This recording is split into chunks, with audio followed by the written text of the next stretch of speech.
ભેસ્તાન વિસ્તારમાં ઇન્જેક્શન બાદ બાળક સાથે અનિચ્છનીય ઘટના, પરિવારનો આક્ષેપ। ભેસ્તાન વિસ્તારમાં આવેલા શિવનગર વિસ્તારમાં રહેતા એક પરિવાર પર દુઃખનો પહાડ તૂટી પડ્યો છે, જ્યારે તેમના નાના બાળકને આંગણવાડીની ટીમ દ્વારા આપવામાં આવેલા ઇન્જેક્શન બાદ ગંભીર હાલત સર્જાઈ છે।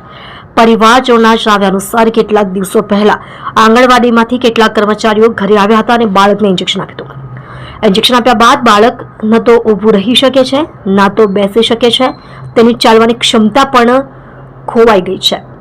ઘટનાથી ગભરાયેલા પરિવારજનો તરત જ બાળકને અન્ય ખાનગી હોસ્પિટલમાં સારવાર માટે લઈ ગયા, જ્યાં તબીબોએ ઇન્જેક્શનને કારણે આ સ્થિતિ સર્જાઈ હોવાનું જણાવ્યું। ઘટનાને ગંભીરતાથી લઈ પરિવાર દ્વારા આંગણવાડી કર્મચારીઓ વિરુદ્ધ કડક કાર્યવાહી કરવાની માંગ ઉઠાવી છે।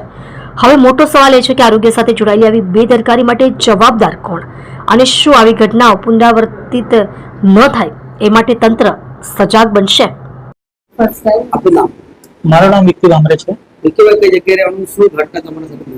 મેં મારું બેસ્તાનમાં રહેવાનું છે, શિવનગરમાં। અને મારી ઘટના એવી છે, મારી છોકરીને જ્યારથી પોલિયોનું ઇન્જેક્શન જે માર્યું ત્યારથી મારી છોકરીને એ ચાલતી નથી। અને જે દિવસે એ લોકો 18 તારીખે આવેલા ઇન્જેક્શન મારવા, ત્યારે એને શરીરમાં એક તાવ ભરાયેલો હતો।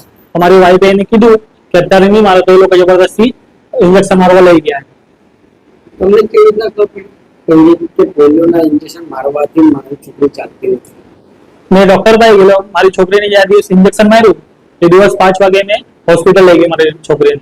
તો ત્યાં મને ખબર પડી, રિપોર્ટ કર્યું, તો એમાં એ લોકો કીધું કે ઇન્ફેક્શન મગજમાં ચડી ગયું છે, એના મગજમાં આખો તાવ ભરાઈ ગયું છે, એના લીધે આવી થતી છે। ઇન્જેક્શન મારવા માટે કોઈ મહિલા ક્યાંથી આવે? એ આંગણવાડીના આવેલા બેસ્તાનથી, બેસ્તાન આવાસમાં મતલબ એ લોકોની ઓફિસ છે, અને આરોગ્ય કેન્દ્ર અહીંયા બેસ્તાન પોલીસ સ્ટેશન છે એના બાજુમાં છે। તો તમારે વાતચીત થઈ હશે તો મહિલાએ શું તમને કીધું?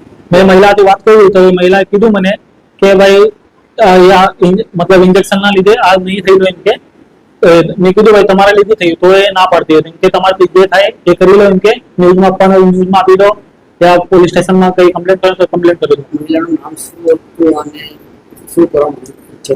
એનું નામ છે કમલ પટેલ કરીને નામ છે। અને એને કીધું પણ મારી વાઈફે કે એને તાવ છે તો નહીં મારો, તો એ જબરદસ્તી લઈ ગઈ। અને હમણાં એને ફોન પર વાત કરી તો દાદાગીરીથી મને વાત કરી દીધી। પોલીસ કમ્પ્લેન કરો? હા, મેં પોલીસ કમ્પ્લેન તો કરવાનો હવે।